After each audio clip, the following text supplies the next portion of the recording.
মায়ের পুজো সমাপ্ত হলে আমাদের মায়ের ব্রত কথা যদি আমরা না শুনি তাহলে আমাদের এই পুজো বা ব্রতটা অসম্পূর্ণ থেকে যায়। এই ব্রত কথা যে ব্রতী সে নিজেও করতে পারে, আবার পুরোহিত ঠাকুরও করতে পারে। সেটা আমরা যদি বিভিন্ন বই পাওয়া যায় সেই বই দেখেও পড়তে পারি, আর যদি আমাদের জানা থাকে আমরা নিজেরাও করতে পারি। যাই হোক, এটা আমি বলছি, আপনারা শুনুন।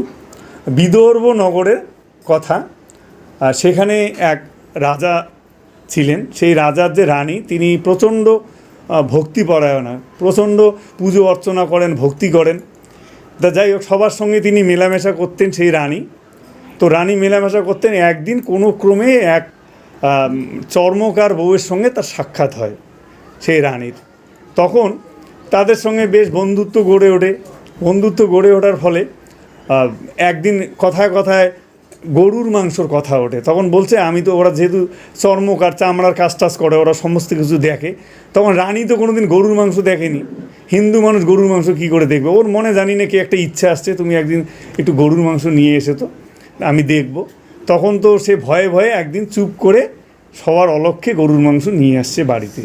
কিন্তু এদিকে সেটা কিন্তু রাজার লোকেরা টের পেয়েছে। টের পেয়ে রাজাকে বলছে, কী অঘটন ঘটলো, কী অনর্থ ঘটলো। এই ভক্তিপরায়ণ রাজা আপনার বাড়িতে গোমাংস প্রবেশ করেছে। কে প্রবেশ করেছে? না, ওই চর্মকার বউ আনে রানীকে দিয়েছে। এই কথা শুনে তো রাজা অগ্নিশর্মা তখন রানীকে ডেকে পাঠিয়েছে যে, রানী, এসব কি শুনলাম? বাড়িতে নাকি তুমি গোমাংস এনেছো? ছি ছি ছি, আমার ধর্ম সব নাশ হয়ে গেল, তুমি কি করলে? এইবার রানী নেহাত একটা শখের বসে অত কিছু ভাবেইনি, যে জাস্ট মাংসটা আমি দেখব। তো ওইটা সে কি করেছিল, সে তার চোখের নিচে ঢুকিয়ে রেখেছিল।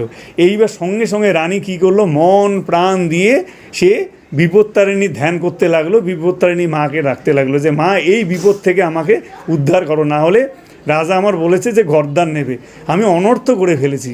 তখন সে বিপত্তারিণীকে মন প্রাণ দিয়ে ডাকতে লাগলো। তখন তার ডাকে বিপত্তারিণী সাড়া দিয়ে বলল, তোমার কোনো ভয় নেই, দেখো গিয়ে তুমি খাটের নিচে বা চৌকির নিচে যে জিনিসগুলো রেখেছো সেগুলো এখন ফুল ফলে পরিণত হয়েছে, যাও তুমি। তখন গিয়ে সে রাজাকে বলেছে যে, রাজামশাই দেখুন এই যে চৌকির নিচে কি আছে। চৌকির নিচে রাজামশাই দেখে সেখানে সবগুলো বিভিন্ন রকমের 13 রকমের ফল ফুল হয়ে আছে। তখন থেকে সে সেই রানী মা বিপত্তারিণীর ব্রত করতে শুরু করে এবং সে সুখে শান্তিতে সংসার করে। এবার আপনার উলুধ্বনি দিন এইটুকু সংক্ষিপ্ত ব্রত কথা। জয় মা বিপত্তারিণী।